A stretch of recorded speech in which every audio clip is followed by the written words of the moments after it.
გამარჯობა. დღეს ჩვენ ვიწყებთ მესამე სეზონს გადაცემისას ფაზის აკადემიის კვლევები. ამ დღესთან დაკავშირებით დღეს ძალიან მნიშვნელოვანი დღეა 15 სექტემბერი, დღეს დაიწყო სკოლა. საერთოდ ფაზის აკადემიას აქვს ასეთი ლოზუნგი: სახელმწიფო მეცნიერება და სარწმუნოება. ჩვენ აქ ყოველ გახსნაზე და ძირითადად მნიშვნელოვან თემებთან დაკავშირებით ვიწვევთ ცხუნ-აფხაზეთის მეცნიერებათა აკადემიის პრეზიდენტს ბატონ თემურ ჩილაჩევას, პროფესორი გახლავთ სოხუმის სახელმწიფო უნივერსიტეტისა. შემთხვევით არ ვარჩევთ ასეთ პიროვნებას, იმიტომ რომ ფაზის აკადემია და ცხუნ-აფხაზეთის მეცნიერებათა აკადემია თანამშრომლობს მეცნიერებისა და განათლების მხრივ, ჩვენ ბევრი საერთო გვაქვს და ამიტომ გვაინტერესებს ბატონი თემურის მოსაზრებები, ჩვენ გვაქვს საშუალება რომ ვთქვათ ღიად ის პრობლემები, ყოველ შემთხვევაში მეცნიერებაში ძალიან გამოცდილ ადამიანს, ვთქვათ რომ საერთოდ მეცნიერებაში ახლა უკვე კომპიუტერული სისტემის შესაძლებელია მეცნიერის რეიტინგი განისაზღვროს, ეს არის ციტირების ინდექსით და ამ თვალსაზრისით ბატონი თემურ ჩილაჩევა ძალიან მაღალი ციტირების ინდექსით გამოირჩევა 1170-მდე ციტირების ინდექსი აქვს და კიდევ გაიზრდება და ვეტყვი საზოგადოებას რომ ამას თუ ყურადღებას არ მივაქცევთ ციტირების ინდექსს, მაშინ ჩვენ სამეცნიერო მიმართულებით დონე სასწავლებლებში, სამეცნიერო სასწავლებლებში, უпростоრად საუნივერსიტეტებში დონე დაიკლებს და იფიქროს ყოველ შემთხვევაში იმ კატეგორიის ხალხს, ვისაც ეს ევალება, რომ შესაბამისად იყოს ეს უზრუნველყოფილი. ანუ განისაზღვროს რეიტინგის თვალსაზრისით უნივერსიტეტის სასწავლო სისტემაში პროფესორების მათი თანამდებობები და ასე შემდეგ. ბატონო თემურ, რადგანაც მოკლედ მიმოვიხილეთ, მე დიდი იმედი მაქვს, რომ თქვენ ფაქტობრივ მასალას წარმოადგენთ იმ საკითხებთან დაკავშირებით, რაც მეცნიერებას ეხება. ჩვენ ძალიან გვაწუხებს ეს თემა. ფაზის აკადემია ამ კუთხით მუშაობს. ახლა რატომ ფაზისი ერთ-ერთი უძველესი ადგილია საქართველოს, სადაც ფული მოიჭრა მონეტა და მეორე ადგილია დიოსკურია. ამიტომ ჩვენ წარმოვადგენთ იმ ორ უძველეს ქალაქს, საიდანაც მოდის ფაქტობრივად მეცნიერების ჩანასახი. ყოველ შემთხვევაში ფაზისში ნამდვილად იყო მეცნიერების რიტორიკული სკოლა, უმაღლესი სკოლა, ფაზისის დამაარსებელი, ფაზის აკადემიის დამაარსებელი გახდათ მარგიონ ფაზისელი, ცნობილი პიროვნება, რომელიც იყო თეოლოგი და ძველი მასალების, ძველი ბერძნული ტექსტების მთარგმნელი ბიბლიისა, ახალი აღთქმისა და ერთ-ერთი პრეტენდენტი რომის პაპობისა. და დიოსკურიაში, როგორც ვიცით, ბევრი მასალა არსებობს კვლევების თვალსაზრისით. ჩვენ გვყავს კარგი არქეოლოგები, მაგალითად პროფესორი ვახტანგ ჯაფარიძე და ის ბევრ ამ სიახლეებს გვეუბნება დიოსკურიასთან დაკავშირებით. ამიტომ ფაზისის აკადემიამ და ცხუნ-აფხაზეთის მეცნიერებათა აკადემიამ, როგორც პიროვნულად ჩვენ ძალიან ახლოს ვართ მეცნიერულ თვალსაზრისით, მაგრამ ისედაც უნდა იმეგობროს და აზრი უნდა ჩამოაყალიბონ მეცნიერების კუთხით. უპირველესად მეცნიერებაზე გვაქვს საუბარი და მადლობა რომ მოგზავნით ბატონო თემურ და გვინდა გვიამბოთ ყველა თემასთან დაკავშირებით, რაც თქვენ გაქვთ სურვილი დღეს და ხანდახან მეც შეგეკითხებით რამდენიმე სიტყვით. ალბათ მე სკოლით დავიწყოთ, რადგანაც მოგესალმებით ყველას, მოგესალმებით ბატონო გია, მადლობა მოწვევისათვის. რადგანაც დღეს დაიწყო საქართველოში სკოლაში მეცადინეობები, მე მინდა სულ ორიოდე სიტყვით შევეხო სკოლის დღევანდელობას, პერსპექტივას და წარსულსაც ზოგიერთ საკითხს. მოგესალმებათ, რომ საბჭოთა კავშირის დროს, რა თქმა უნდა, სისტემა ჩემთვის იყო მიუღებელი საბჭოთა კავშირის პოლიტიკური კუთხით, მაგრამ სკოლაში იყო დანერგილი პრუსიული სისტემა, გერმანული სისტემა და ჩემი აზრით სკოლა ხშირ შემთხვევაში მე ესე იგი გადავდებ გვერდზე პოლიტიკურ დგენელს, მე სულთა განათლების კუთხით, მათემატიკა, ფიზიკა და საბუნების მეთოდო დარგები იყო ჩემი აზრით საკმაოდ კარგი. როგორც წესი აქ ბევრი მომენტია და აი მაგალითად საქართველოს მაგალითზე მაგ პერიოდში დაახლოებით საუკეთესო პიკის დროს პირველ კლასში ესე იგი შედიოდა დაახლოებით 60,000-მდე ბავშვი მოსწავლე პირველ კლასში და დაახლოებით ამდენი პლუს მინუს 1000 შეიძლება ამთავრებდა მე-10 კლასს, როცა იყო 10, მერე 12. საქართველოში მაშინ იყო რამოდენიმე უნივერსიტეტი, ინსტიტუტი და მისაღებ გამოცდების შედეგად ირიცხებოდა 6-7,000. ანუ 9-10%. ანუ 9-10% კურსდამთავრებულების სკოლა ირიცხებოდა მხოლოდ უმაღლესში. ახლა დღეს მე რომ მოვდიოდი თქვენთან, ჩართული იყო ტელევიზორი და მოვისმინე რომ ბატონი მიქანაძე ეს არის განათლების და მეცნიერების მინისტრი, ასევე ქალბატონი ლაშხი, ცნობილი პოლიტიკოსი, რომელიც არის განათლების და მეცნიერების კომისიის თავმჯდომარე, ერთ-ერთ სკოლაში მივიდნენ და დიქტორი საუბრობდა, რომ წელსო 50,000 ბავშვი მივიდაო სკოლაში. ნუ მე ნაკლები მეგონა, მაგრამ ძალიან კარგია. თუნდა ხო ღმერთმა ქნა საქართველოს ისეთი დრო იყოს, რომ ქართველები არა ის 50 ყველა საქართველოს მოქალაქე, მაგრამ იქ შეიძლება სხვა ეროვნება მეტიც იყოს უკვე. მაგრამ აი ეს კარგია, რომ შედარებით ბევრია, მაგრამ ამავე დროს წელს მაგალითად მისაღებ გამოცდებზე დაახლოებით 38,000 აბიტურიენტი იყო და ჩაირიცხა 34,000. ეს არის დაახლოებით თითქმის 90%, 85-90%. კომპეტენციის ზღვარი ისე იყო დაკლებული, მაგალითად მათემატიკაში 51 ქულიდან 10-11 ქულა ვარიანტების მიხედვით კომპეტენციის ზღვარი. ანუ თუ ვინმე მეზობელს, ვთქვათ, მეზობელს, რომელიც საერთოდ კავშირი არ აქვს მათემატიკასთან, ეთქვა შვილო, შემოხაზე ყოველი ნომრის A, ნუ პირველი. ის დააგროვებდა სათანადო ქულას გამშვიდობად. საერთოდ რომ აბსოლუტურად. ამიტომ ეს არის კატეგორიულად მიუღებელი. ჩვენ ლაპარაკობ და გვიკვირს, რატომ არის წინ წასული ევროპის ქვეყნები, იაპონია განათლების სფეროში, ევროპა ეს ფინური სკოლა პირველია, იაპონია ერთ-ერთი მოწინააღმდეგე. იქ აუცილებელი არა ყველა ვინც ირიცხება პირველ კლასში მოდის და ამთავროს მე-11, მე-12. გამორიცხულია. მაგალითად გერმანიაში 9 კლასს ამთავრებს დაახლოებით ესე იგი 9 კლასს ვთქვათ 9 კლასიდან მე-10, მე-11, მე-12-ზე ანუ ეგრეთ წოდებული საუნივერსიტეტო მიმართულებით მიდის მხოლოდ 25%. 75% სკოლას ამთავრებს ხლაკაცი და მიდის ესე იგი პროფესიულ განათლებაში. წარმატებები არაა გერმანიას. გერმანული მათემატიკური სკოლა პირველია მსოფლიოში, ფრანგულთან ერთად. და მათემატიკა განსაზღვრავს ყველას პატივს, დონეს.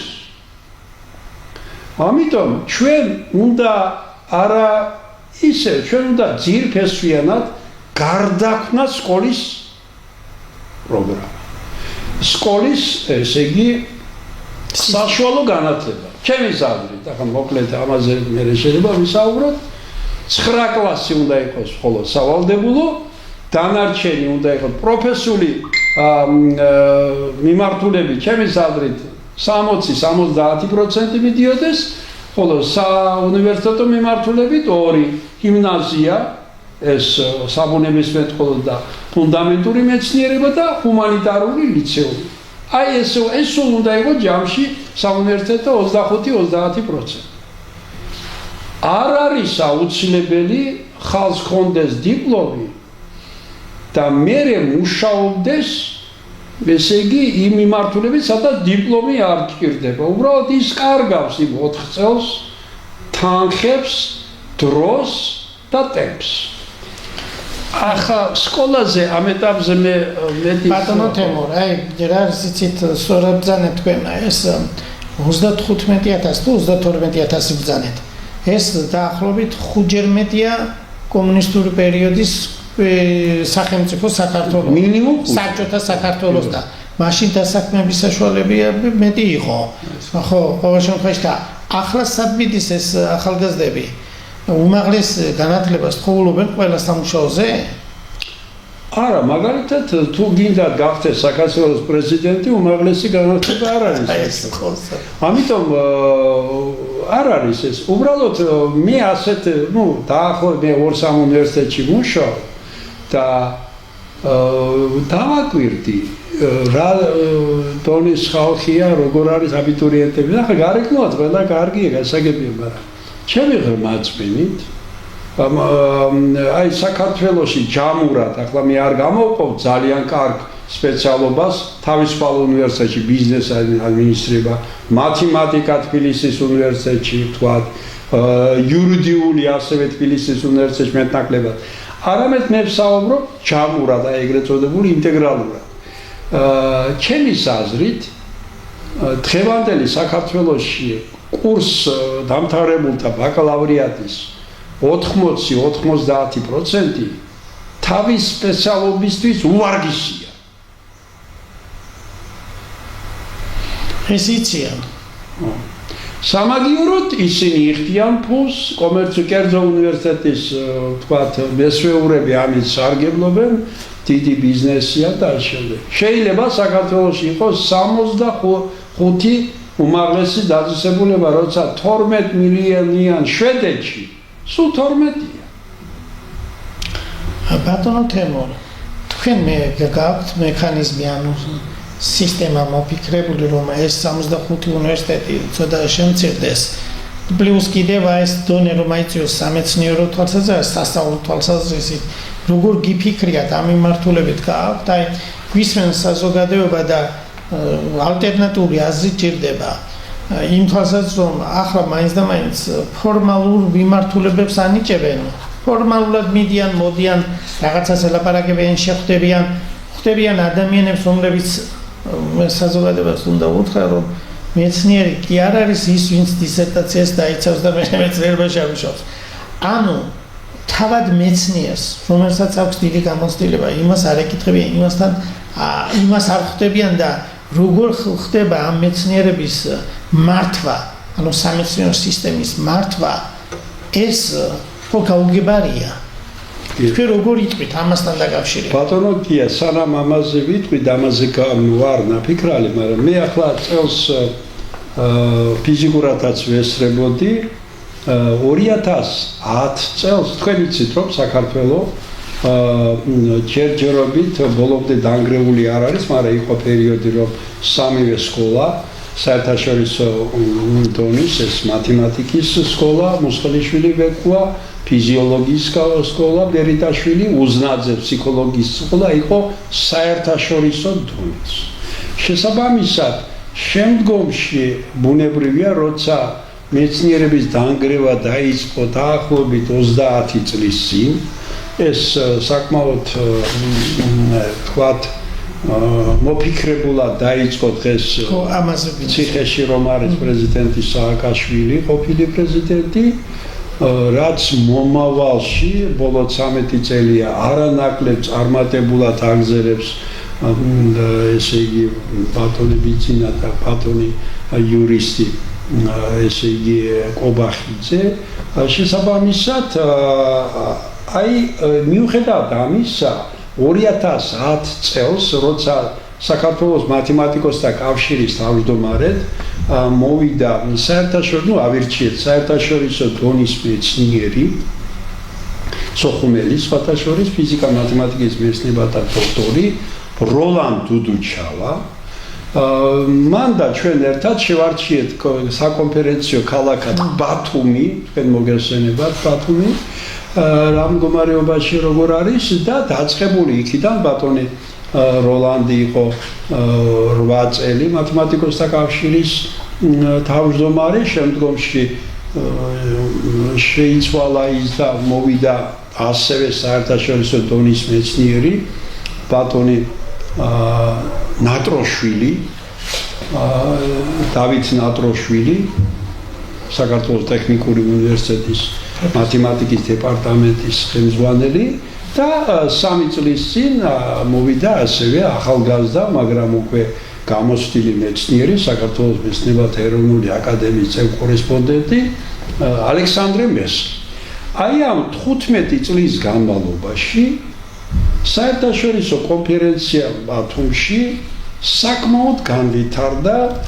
წელს მუშაობდა 10 სამეცნიერო განყოფილება, ეგ სხვადასხვა ალგებრა, გეომეტრია, მათემატიკური მოდელირება და შემდეგ და წარმოდგენილი იყო 35 ქვეყნიდან მეცნიერები, მაგალითად ესწრებოდა კანადის მათემატიკის ინსტიტუტის დირექტორი. ასევე ძალიან ბევრი იყო შუა აზიიდან, ევროპიდან, თურქეთიდან, არაბებიც იყვნენ და შემდეგ და მათ შორის ქუთაისის საერთაშორისო უნივერსიტეტიდან. მინდა გითხრათ, რომ ეს დამსახურება არის აი ამ 3 პიროვნების და ასევე ჩვენ მე გამგეობის წევრი ვარ და სახელმწიფოს მხრიდან დიდი დახმარება არის, ეშვიათად 1-2 გრანტს მოგცემდნენ. კი აჭარის მთავრობა გარკვეულ თანხებს ზოგიერთ ესე იგი საკონფერენციო თანხების ნაწილს, მაგალითად ესე იგი welcome party და შემდეგ აფინანსებს მადლობელი ვარ. მაგრამ ძირითადად მაგალითად თუ რაზმაძის ინსტიტუტი, რომელიც არის სათავო პირველი ინსტიტუტი მათემატიკის, თუ 5 მეცნიერმა ან 3-მა განაცხადა სურვილი მომეცითო სავლიმინო თანხები, ეთქვიანო ვარ, თანხა არ არის, ორს უშვებენ მარტო. ეს დირექტორის ბრალი არ არის, უბრალოდ ძალიან დაბალი დონის არის დაფინანსება. აქვე მე მინდა აღვნიშნოთ, აი ჩემთვის გასაკვირი იყო იქ კონფერენციის მონაწილეებში რამოდენიმე ახალი პიროვნებას გავიცანი, იყო ერთი წარმოადგენელი უზბეკეთიდან. თქვენ მოგეხსენებათ, რომ უზბეკეთის პრეზიდენტი მგონი ერთი 30 წელი იყო ისლამ კარიმოვი, ცნობილი კომუნისტი და ასე. მაგრამ 16 წელს მას მოუწია წასვლა და მის ნაცვლად, დანიშნეს თუ აირჩიეს შავკატ მირზიოევი. დღეს მოქმედი პრეზიდენტია დღესაც. მას უკითხია თავი ჩემლებთან, რომ ჩვენთან მეცნიერები არიანო, იმათ უთქვავს, რომ აი წინა პერიოდში მეცნიერები რადგანაც ოჯახს ვერ არჩევდნენ, წავიდნენ ზოგი საგადასახადოში, ზოგი კიდევ თქვა საბაჟოში შემდეგ, ახლა მათემატიკოსი იქნება თუ სხვა დარგი, ნიჟერი ხალხია და თავის იმებში ამ დარგებში გამოიყენეს და ოჯახს არჩევდნენ, ეთქობა საგადასახადო საბაჟო.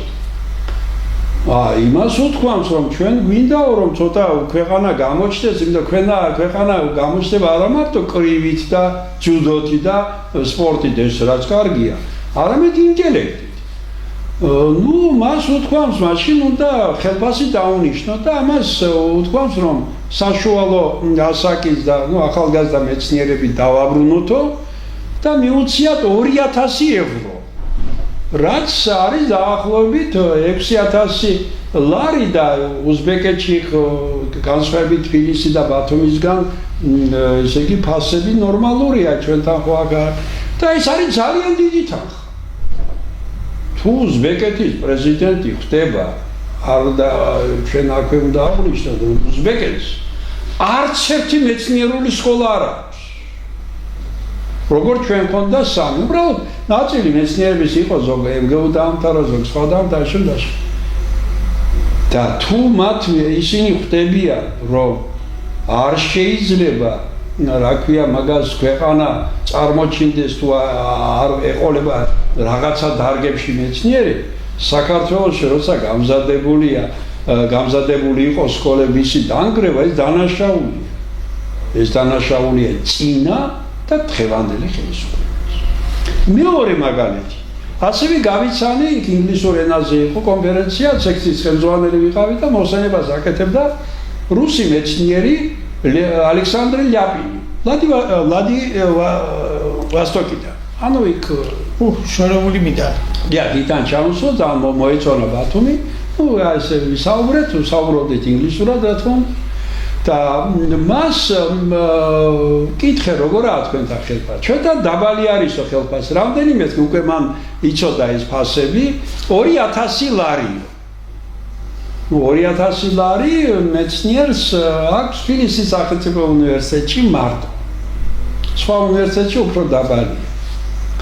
მაგრამ ერთი წლით ვიყავიო ჩინეთის რომელიღაც ქალაქის უნივერსიტეტში, არა პეკინში. მე რამდენი კონდათ მეთქი ხელფასი? 20,000 ლარიო. მე შევეკითხე მეორეჯერ. 20 თუ 2? არაო. 2 რა არის? 2 ჩვენთან არის ვლადივოსტოკში. 20,000 ლარი ქონდა. მე ვთხარი თქვენ კითხულობდით ინგლისურ ენაზე თუ რუსულზე? რუსულ ენაზე. წარმოიდგინეთ. ახლა არ ვეხები მე ევროპა და ამერიკის პოლიტიკა მომწონს, მაგრამ ამერიკის პრეზიდენტი დღეს რომ არის საუბრობს რომ მეო ჩემი პოლიტიკით მოვაშორებო რუსეთ ჩინეთში. და ჩინეთში დღეს უნივერსიტეტებში რუსული სექტორი არის. როგორ მოაშორებს? გადახლორთული არიან ჩინეთი და რუსეთი.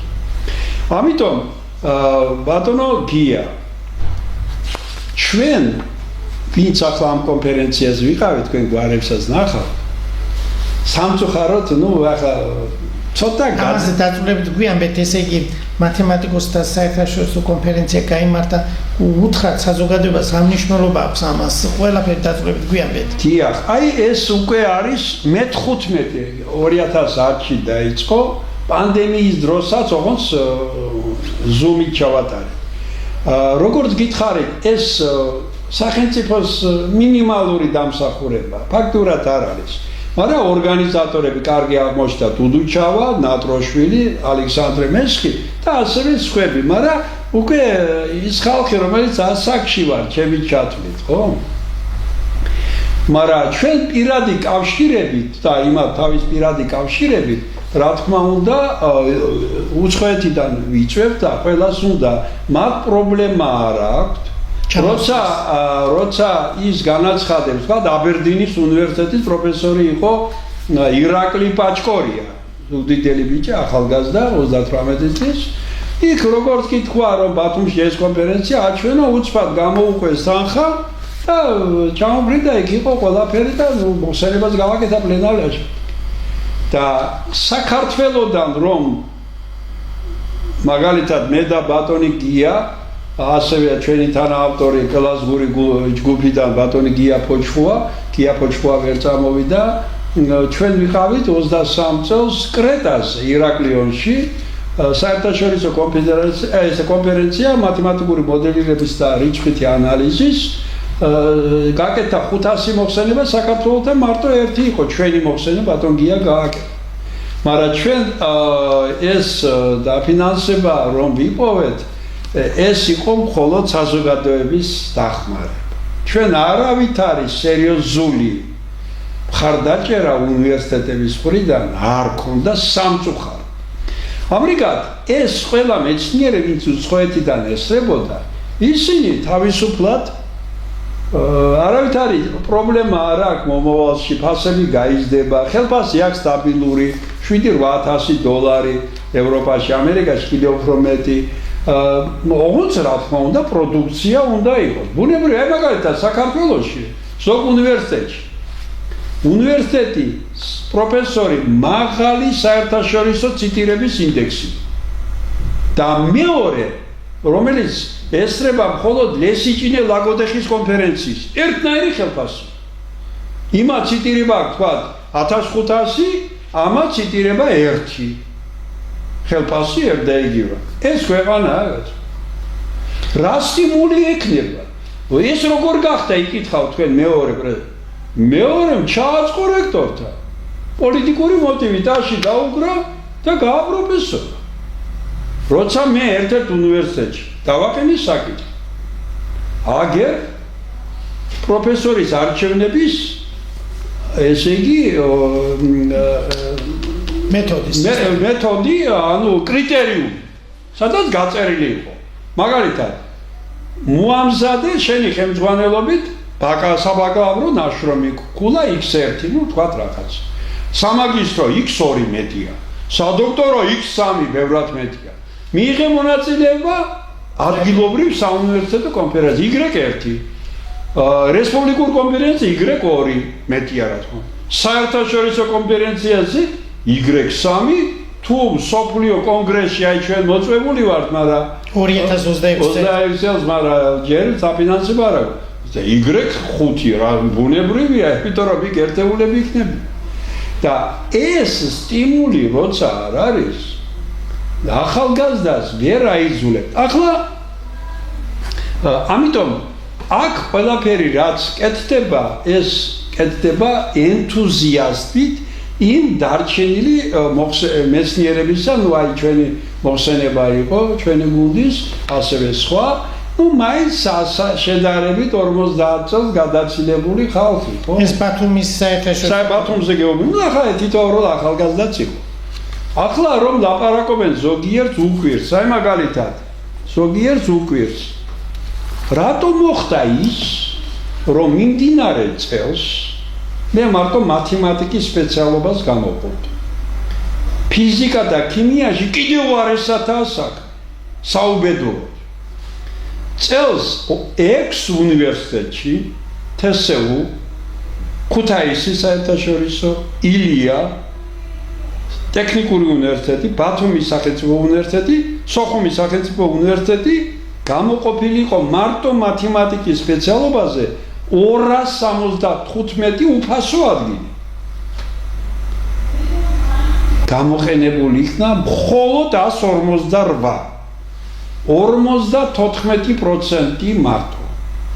თსუ-ში 100 ადგილი 74, ქუთაისის უნივერსიტეტი 50 ადგილი 23, ილიას უნივერსიტეტი 50 ადგილი 32, ტექნიკური უნივერსიტეტი 30 ადგილი 16, ბათუმის უნივერსიტეტი 25 ადგილი 13, სოხუმის უნივერსიტეტზე არ ვიტყვი. შესაბამისად ხალხი ლაპარაკობს, თქვენ თუ ხართ ასეთი სკოლა გქონდათ მათემატიკური, ასეთი კონფერენციებს ატარებთ, ასეთ კონფერენციას ბოდის ვიხდი. არც ერთი სხვა სპეციალობა საქართველოში არ ატარებს. დანამდვილებით შემიძლია თქვა. და შეიძლება გაიკითხოთ ყველა მიმართულებით. მაშინ რატომ არ მოდისო თქვენს მიმართულებით ხალხი? პასუხი მარტივია. სტუდენტებზე, პირველ კურსზე რატომ არ? როცა პირველი ბოლო 30 წელი დაწყებული განსაკუთრებით არ ვეხები შევარდნაძეს, მისი პოლიტიკა არ მომწონდა, მაგრამ არ ვეხები. დაწყებული ბატონ მიხეილ სააკაშვილი იურისტი. შემდგომში ვინც მოვიდა, ერთი ეკონომისტი ბატონ ბიძინა არის ეკონომიკის მეცნიერებათა კანდიდატი, მაგრამ ის მარჯვენა ხელი ბატონი კობახიძე იურისტი, საქართველოში როგორც იტყვიან, პარადი მიყავთ იურისტებს. თუ გინდა გახდე სკოლის დირექტორი, უნივერსიტეტის რექტორი, ჯანდაცვის მინისტრი, ეკონომიკის მინისტრი, ასე შემდეგ უნდა იყო იურისტი. პატარა სიპი თუ არის იურისტი უნდა იყო. როცა ნიჭიერი მათემატიკაში საშუალო ნიჭის ან ნიჭიერი ახალგაზრდა ხედავს ყველა თანამდებობაზე არიან ჰუმანიტარები, განსაკუთრებით იურისტები, ხედავს იმისას, რომ მისი მეზობელი გია კვაშილავა, საერთაშორისო ინტერდისციპლინარული მეცნიერი. მე არ ვიცნობ, მე თემურ ჩილაჩავა, არ ვიცნობ სხვა მეცნიერს, რომელიც ძლიერია მათემატიკაში, ენათმეცნიერებაში, ისტორიაში, ჯამურში. მე სხვას არ ვიცნობ. მე ვიცნობ მათემატიკაში ძლიერებს ცალკე, ისტორიაში ცალკე, აშენდა. და მეზობელი ხედავს, რომ გია კვაშილავა, ესე იგი, მანქანაზე არა საუბარი და ხელფასი აქვს 1000 ლარი და სამ შვილს არჩენს 1000 ლარი, დარჩენს, ხო გესმით? რომელი ახალგაზრდა წავა ამას? თუ იმას ნიჭი აქვს მათემატიკაში, წავა კომპიუტერ საინს, სადაც ისწავლის ენას, ოპერაციულ სისტემებს, ხარისხი არ ჭირდება, ხელფასი ექნება 5-6 ლარი მინიმუმ. თუ კარგი პროგრამისტი. შეიძლება 10,000-იც იშვა. რატომ წავა მათემატიკას? ბოდიშ გიხდით. სანამ გახდები მათემატიკაში მეცნიერებათა დოქტორი, გავიარე სკოლა კომაროვი, მოსკოვის სახელმწიფო უნივერსიტეტის მათემატიკა, დავიცავი ხარისხი 1 იქ, მოსკოვის მეორე თბილისის უნივერსიტეტში და ასე შემდეგ. ჩემზე უკეთესება ასეც გააიარეს და ბევრ და ხელფასი აქ 1200-1300 ლარი. ეს ახლა ახალგაზრდა ამას არ შეუძლია. ახალგაზრდები დღეს ჭკვიანები და პრაქტიკულები არიან. არავითარ შემთხვევაში ნიჭიერი ახალგაზრდა 1500 ლარზე არ დაიწყებს მუშაობა. ეს არის მიზეზი, რომ მათემატიკა არავინ არ წავა მომავალში ვარესად იქნება საქმე. ამაში იქნებიან დამნაშავე იურისტები მათ შორის. წინა პრეზიდენტი და დღევანდელი პრემიერ-მინისტრი მათ შორის. და ასევე ვინც მის უკან დგას. რადგანაც ხალხს ეუბნებიან, რომ არ გვინდა ზუსტი მეცნიერება. ახლა ზოგიერთი ბატონო გია, ხო ლაპარაკობ ჩინეთი კარგი არისო. თუ ჩინეთი კარგი არის, ამ რიცხვებით მაინც გაითვალისწინოთ მაშინ. ჩინეთში აბიტურიენტთა 25% ამთავრეს სოფლის მეურნეობით. 20% მედიცინით პრაქტიკულია. 20% მეცნიერება. საინჟინრო სპეციალობები 19%. დანარჩენი ჰუმანიტარები, რამოდენიმე 10%-ის. იურისმა, კობახიძემ და სხვებმა, იურა სააკაშვილმა ეს ნახეს. იმიტომ არის ჩინეთს, მე პოლიტიკურად არ ხედავ, ჩინეთის მომხრე არაა პოლიტიკურად. მაგრამ წინსვლა აქ საინჟინროში ხო ხედავ, 19 ყოველი მეხუთე ინჟინერია. ინჟინერი ისეთი არა. აქ ჩვენთან უნივერსიტეტში რომ შედიხარ ლექტორი 100% ბავშვი უყურებს კომპიუტერს. ისა მობილურს. ახლა გასაგებია რომ ზოგი ლექტორს პატიცებენ, ზოგიერთი არ უყურებს. მაგრამ ერთი თვალით უყურებს. ჩინეთში როგორც მე ვიცი, სკოლაში და უმაღლესში აკრძალულია მობილური. ჩემი აზრის სწორია. შიგნით შეტანა არ შეიძლება გარე. რა თქმა უნდა, გარეთ კი. შესვენების დროს. ბატონო თემური. აი მექანიზმი იმისა, რომ ეს დარეგულირდეს, თქვენ მოფიქრებული გაქვთ ეს. ნუ ახლა დღეს ამას ვერ გავაჟღერებ, მთლიანად, რომ ჩვენ მეცნიერების ქვეყანა ვართ. ისედაც ისტორია მას გვეუბნება. აი მაგათად მარკერ ფაზისელი ფაზისის აკადემიაში მათემატიკას ასწავლიდა. თავად თვითონ არა, უბრალოდ ცხვები იყვნენ, მაგრამ ყოველ შემთხვევაში იქ იყო ფილოსოფია, რიტორიკა, მათემატიკა, ასტრონომია და სხვა მეცნიერებები. ჩვენ ამ 21 საუკუნეში, როცა მე-20 საუკუნეში ჩვენმა დიდმა განსაკუთრებით მათემატიკოსებმა შექმნეს ეს სკოლა, რატომ უნდა გავანადგუროთ?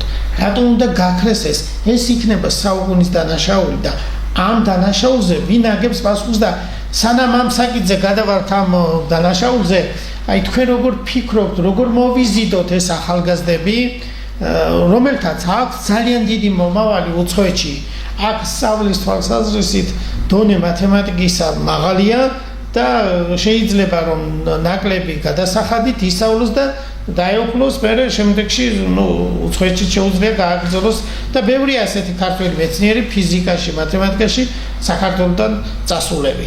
აი ამ კუთხით რომ რაღაცა ინტერესი ჩავნერგოთ, ანუ როგორ ფიქრობთ, მე მაინც და მაინც ვერ გავერკვი რომელი ჯობია, რა ჯობია, აი ამიტომ თქვენ გეკითხებით. პათოლოგია ეს ძალიან რთული საკითხია, შეიძლება ახლა 5-7 წუთში ვერ გავშალოთ ეს, მაგრამ საუბედურო დღეს ნიჭიერი ახალგაზრდები, კომაროველები, კიდევ რამოდენიმე ფიზმას სკოლის ქუთაისსა და შემდეგ, რომ დაამთავრებენ ჩვენთან სკოლას, მიდიან პირდაპირ მათ MIT, მასაჩუსეტის ტექნოლოგიური უნივერსიტეტს მიჰყავს კომაროველი 2, მაგრამ ეს გენიოსები და ისინი რჩებიან იქ ბუნებრივია, იმიტომ რომ იქ ასწავლიან ნობელის პრემიის ლაურეატები, გარშემო ყველა ჭკვიანია და რომ დაამთავრებენ, მერე ხელფასს აძლევენ $10,000. საქართველოს არ დაბრუნდება. ნუ შეიძლება ზარგულ ჩავუვით. ასევე ევროპაში მიდიან სფეროში. ჩემი აზრით, უნდა შეიქმნას სერიოზული კომისია, სადაც შევლენ არა თანამდებობის პირები. ეს პოლიტიკაში ყველგან, არა მარტო ხელისუფლებაში, არამედ ოპოზიციაში არიან ძირითადად თავის დარგში ხელმოწარული ხალხი. კვლევა ჩატარდა ამერიკაში. გარკვეული სკოლები შეისწავლეს და ამერიკაში ჯერ სკოლის 5-ოსანი, 10-ოსანი ამ შემთხვევაში წავიდა მეცნიერებაში. 4-ოსანი ამერიკაში წავიდა ბიზნესში. 3-ოსანი ისეთი, რომელიც ნიავი წააქცევს პატარა პოლიტიკაში. საქართველოში მე ვიტყოდი ასე, სკოლის 5-ოსანი წავიდა, თითო როლა, ესე იგი, ვინც თქვათ მაინც პატრონო იყო, წავიდა მეცნიერებაში, შემორჩა ძირითადად ბიზნესში, 4-ოსანი ბიზნესში, 2-ოსანი, 3-ოსანი პოლიტიკაში. ამიტომ პოლიტიკაში დღეს საუბედურებ, ოპოზიციაშიც ხაზს უსვამთ. ხელისუფლებას დავისწავლოთ. ხელმოწარული ხალხია. ვერაფერი ვერ გააკეთეს თავის დარგში. რა თქმა უნდა, როცა გახდნენ პოლიტიკოსები, პარლამენტარიის შემდეგ, მერე ერთ-ერთ სახელმწიფო უნივერსიტეტში დაიცვეს ჭალებში. დისერტაციის, რომ სათაური არ იცი. ამიტომ ბატონო გია, ჩვენ უნდა კომპლექსურად გამიხილოთ. სკოლა უმაღლესი მეცნიერება. ჩვენ აუცილებლად უნდა დავუბრუნდეთ, რომ უნდა მოხდეს სკოლების ავტორიზაცია სერიოზული და 65 უნდა დავიდეს 12-15-მდე მაქსიმუმ პირველ ეტაპში. შეიძლება კიდევ უფრო უნივერსიტეტზე არა. უნივერსიტეტი არის ერთად ეს დაახლოებით 30 და ინსტიტუტების ერთად სასწავლო დაწესებული 65 უნდა დავიდეს 12 მარტივი ამის გაკეთება. ეს ეხება სახელმწიფო უნივერსიტეტებს. არა, კერძოც. უყურეთ ახლა. კერძოც უნდა კომპეტენციის ზღვარს რომ აწევ, მაგალითად მათემატიკაში. კომპეტენციის ზღვარი 10-დან თუ ავა 20-მდე განახევდება. მაგრამ მაშინ დაიწყებენ ბიოლოგიი და გეოგრაფიი და ისტორიის ჩაბარებას. ყველგან უნდა ავწიოთ კომპეტენციის ზღვარი. მაშინ 39-დან გაივლის კომპეტენციის ზღვარი, რომელიც სასაცილო არა 34,000, არამედ 10,000. ბატონო თემო, აქ არის რიცხვები 34,000, 32, იმიტომ რომ სტუდენტის ფულით არის უნივერსიტეტები რომ იკვებება. სახელმწიფო დაფინანსება, რა თქმა უნდა, არის უფასო ფაკულტეტები, უფასო მიმართულებით, მაგრამ უფრო მეტად არ უნდა გაიზარდოს სასწავლებლის დაფინანსება სახელმწიფოდან. მაგალითად, აგერ გერმანია კაპიტალისტური ქვეყანა, მაგრამ ძალიან მცირეა გადასახადი. მე როგორც მახსოვს 200 ევროა გადასახადი. ერთადერთი ქვეყანა ევროპაში გერმანია, სადაც თუ გერმანულ TOEFL ჩააბარე, უფასოა. ყველგან ფასიანი ინგლისი. აი ჩვენთან ეს შესაძლებელია? ამის დარეგულირება, ამას რომ დავწევთ ამ 32,000, მაშინ უნივერსიტეტებში სტუდენტები არ მოვა და პლუს ლექტორები დარჩება უხელფასოდ. აი ლექტორებზე ცალკე ვიტყვი ჩვენ. დროაც არ აქვს იმდენი და ლექტორებზე ცალკე ვიტყვით, მე გითხარით. შემდეგ გადაცემაში გავაკეთებ. ლექტორებზე უნივერსიტეტებში ლექტორების 50% უნდა გასაშვებია. პარტივი კონკურსები, სერიოზული კონკურსი, ისა იმის ნაცნობი, ამას ნაცნობი. ნაწილი ვინც უნივერსიტეტში ვერ გაუძლებს კონკურენციას, სკოლებში უნდა წავიდეს, ნაწილი საერთოდ უნდა წავიდეს. რაც ეხება მისაღებ გამოცდებზე, ბატონო გია, უნდა იყოს ცოტა უნივერსიტეტი. და უნდა ირიცხებოდეს, როგორც გითხარით, იმის დროს 6-7, კაი 10,000.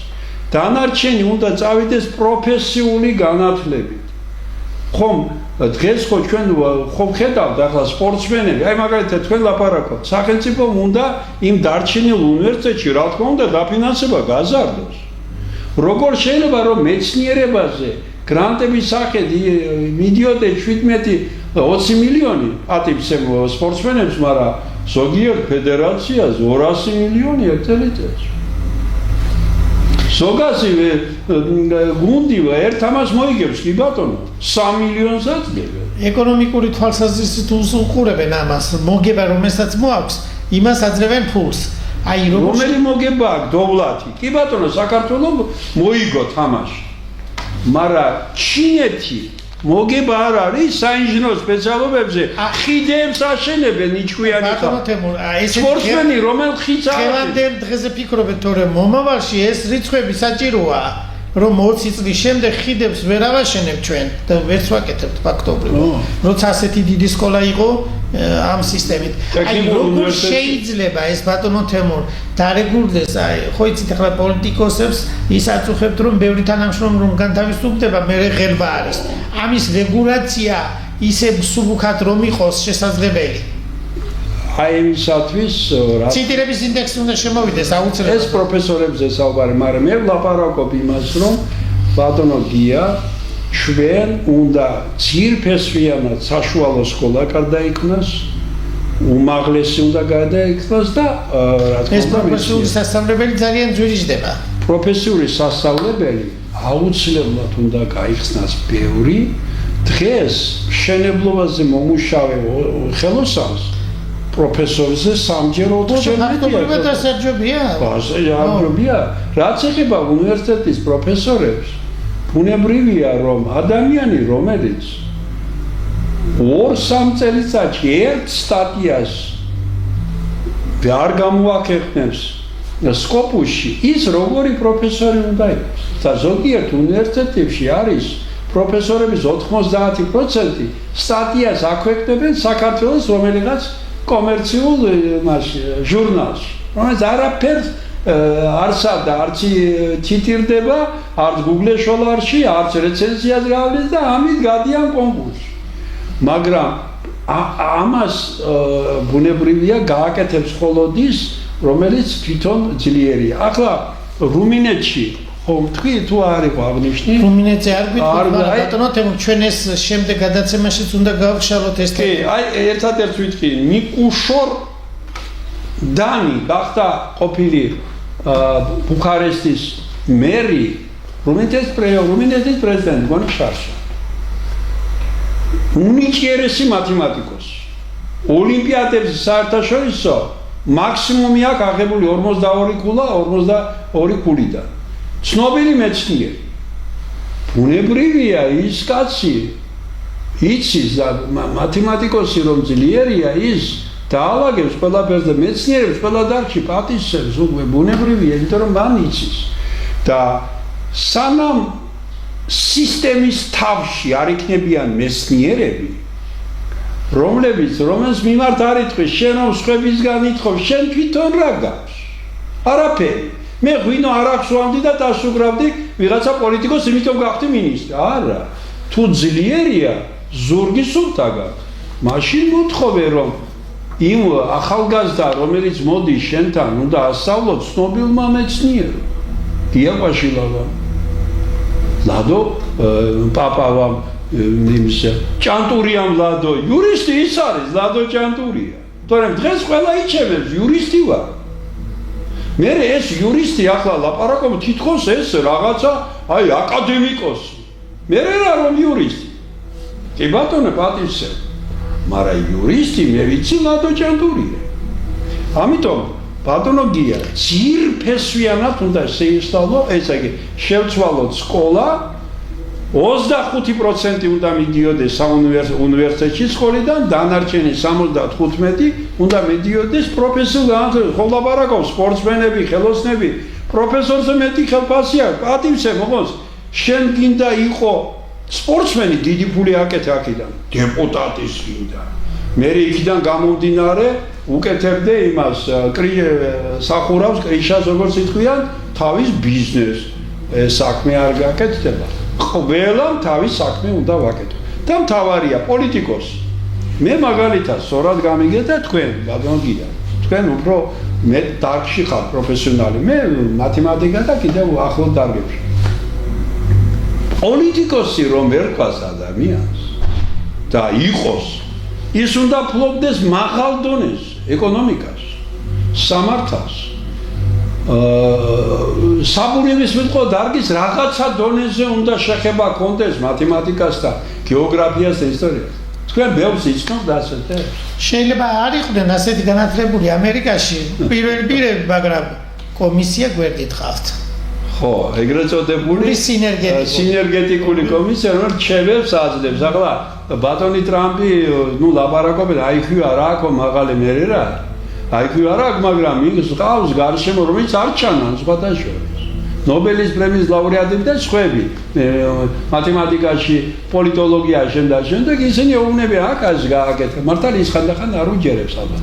ამიტომ ჩვენ სანამ არ გარდაქმნით სისტემას, სკოლას, უმაღლესი მეცნიერებას, ჩვენ ცოტა ხანში გავხდებით ლამაზი ქვეყანა ისედაც ვარ, დიდებული ბუნებით, კარგი სპორტით, წინვალი ხინკალით, წინვალი მეგრული ხაჭაპური და იმით სვანური კუბდარით, მეტი არაფერი. სიმღერა. და ის ჩვენი წინაპრები იქ რომ არიან. დავით აღმაშენებელი, თამარ მეფე და სხვები, ილია ვეკუა მუსხელიშვილი და შემდეგ ისინი ხო იტყვიან გასა ჩვენ იმდენა ისი ვიშრობეთ დავაგეთეთ იმისათვის რომ მარტო ეს არ უნდა იყოს ხო ჩვენ გვაქვს საშუალება რომ ყველა დარგია მაგრამ მეცნიერების გარკვეული ისტორიული დარგები რომელიც საფუძველი გვაქვს მათემატიკა, ფიზიოლოგია, ფსიქოლოგია, ფიზიკა შემდეგ შევინარჩუნოთ მაგრამ ამას ვერ გავაკეთებთ თუ დაინტერესება ახალგაზრდების არ იქნება თუ ახალგაზრდა ხედავს რომ მხოლოდ იურისტობა, ეკონომისტობა გადის არ წავა მათემატიკას ფიზიკა, ქიმია ზედმეტია საუბარი ვიფიქროთ ამას ყველა ლამაზ ქვეყანა კარგია მაგრამ თუ იქ არ იქნება ინტელექტი სილამაზე სულს კარგავს მადლობა ბატონო თემურ თქვენ არაჩვეულად წარმოადგენთ ის ინფორმაცია რაც ჩვენ გვაინტერესებდა და ჩვენ მაყურებლებს ვეტყვით რომ ამ თემებს უფრო მეტად გავშლით შემდეგ გადაცემაში ჩვენ დღეს არ გვეყო ამ თემის სრულად წარმოადგენა ვისაუბრებთ სკოლაზეც მაგრამ ჩვენ ძირითადად მაინც მეცნიერებაზე ვისაუბრებთ იმიტომ რომ თუ მეცნიერება არ იქნება მაღალ დონეზე წარმოადგენილი შემდეგი საფეხურებიც არ იქნება ქვედა საფეხურებზე მაქვს საუბარი დიდი მადლობა მობრძანებისთვის მადლობა ტელემაყურებელო რომ გვისმენდით შემდეგ გადაცემაში შევხვდებით კარგად ბრძანდებოდეთ